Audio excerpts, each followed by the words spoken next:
In 1978, I had the good fortune of meeting Chögyam Trungpa, a meditation master trained in the Tibetan tantric tradition, who enjoyed writing poetry and theater plays, and who learned monastic dances and liked to practice photography and calligraphy, among other things.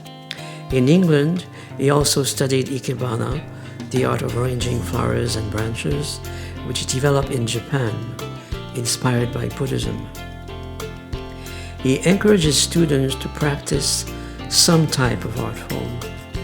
He loved artists, and artists felt loved by him.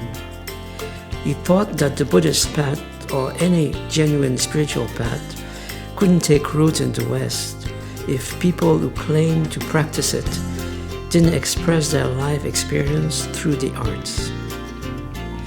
He recommended us to train with a genuine teacher and to learn our trade patiently.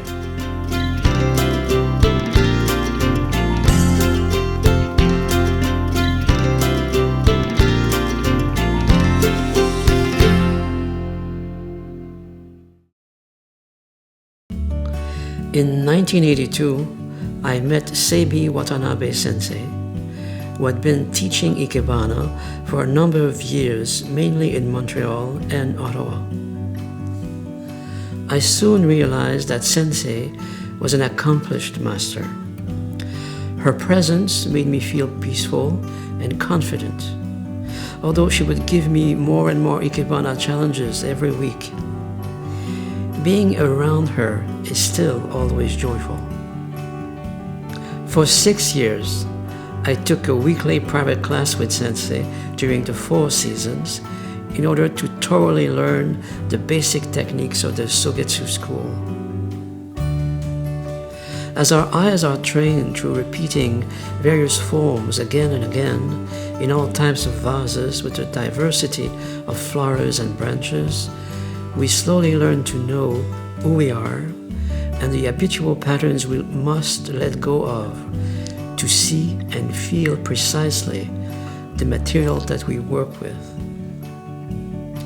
The teacher's role is to bring clarity and harmony to our work, and some sense of humor as well.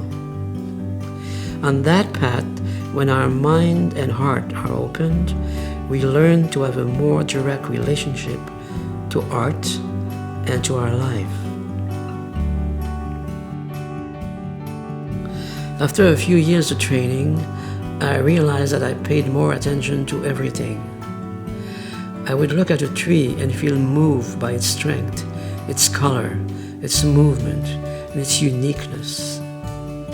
Flowers would give me energy and stop my mind from endless chatter.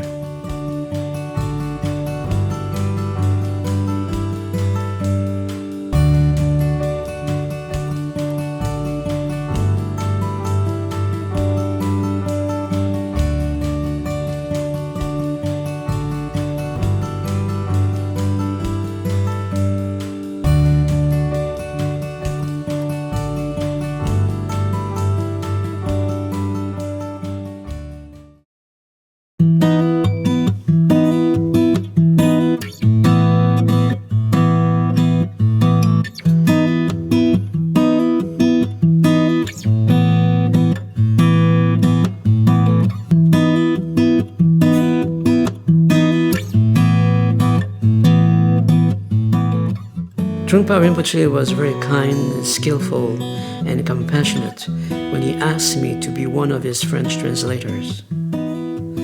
During the years that I spent deepening and translating his wisdom texts into French, I noticed that 2 words came back again and again in his humorous writings: gentleness and fearlessness.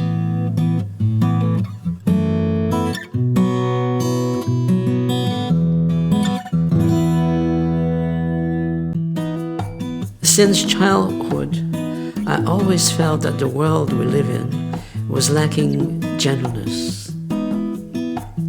Did that lead me to Ikebana? If we handle flowers or branches aggressively, we destroy them. Ikebana is an organic training in gentleness. Over time, I realized that flowers and branches help me feel more pacified and vulnerable. Can we be strong without being tender? But to remain gentle in a world of depressing materialism, we need to be fearless as well. It is said that in Japan, Ikebana was taught to the samurai, along with poetry and calligraphy. A warrior was not afraid of tenderness, of expressing his heart. Once we know ourselves better and learn to integrate all the technical aspects of our craft, our expression gradually becomes freer. When mind is at peace, there's enough silence in us. We can see, feel, hear, touch, smell the material fully. Without relying on ideas or concepts, we can let flowers and branches keep us awake. The more confident we are, the more we can appreciate the beauty of every petal, the line of each branch, the shape of a leaf, and the subtlety of each hue. If we allow ourselves to appreciate every detail, Ikebana becomes a dance on a path on which we try to be present to everyone and everything. Many people think Ikebana is an exotic form of Japanese decoration. If they had the chance to meet with the true master of this art of impermanence, they would change their minds. Having developed a profound connection to earth and intimate relationship with nature and the 5 elements, an Ikebana master is a genuine and loving person. Therefore, ego doesn't have much room in her life.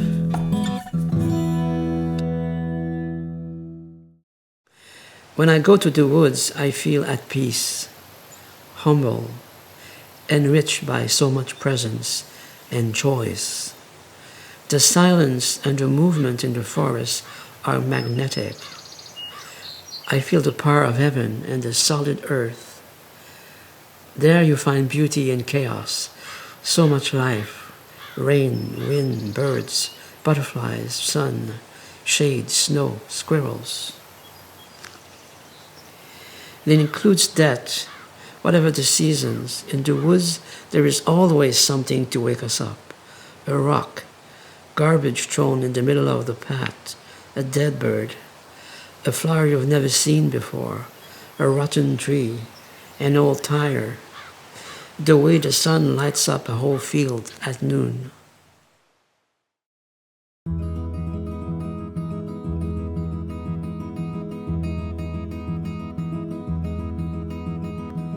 Ikebana expresses fluidity, ungraspable peace. Often people don't even take time to stop and really look at an Ikebana arrangement. This is very sad.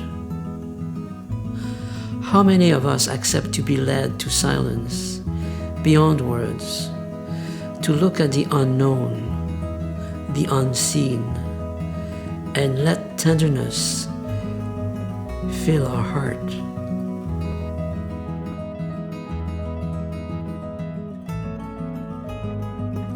Afraid of our own sadness, of being tender like a child, without a word to add. Where is the threat in a long silence?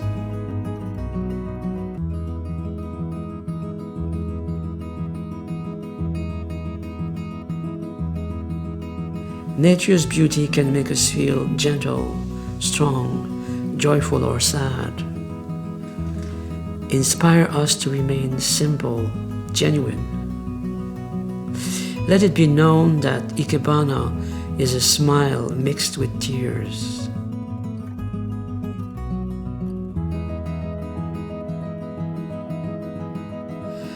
Flowers are vulnerable. That is their strength. They do remind us that profound peace is born in a broken heart.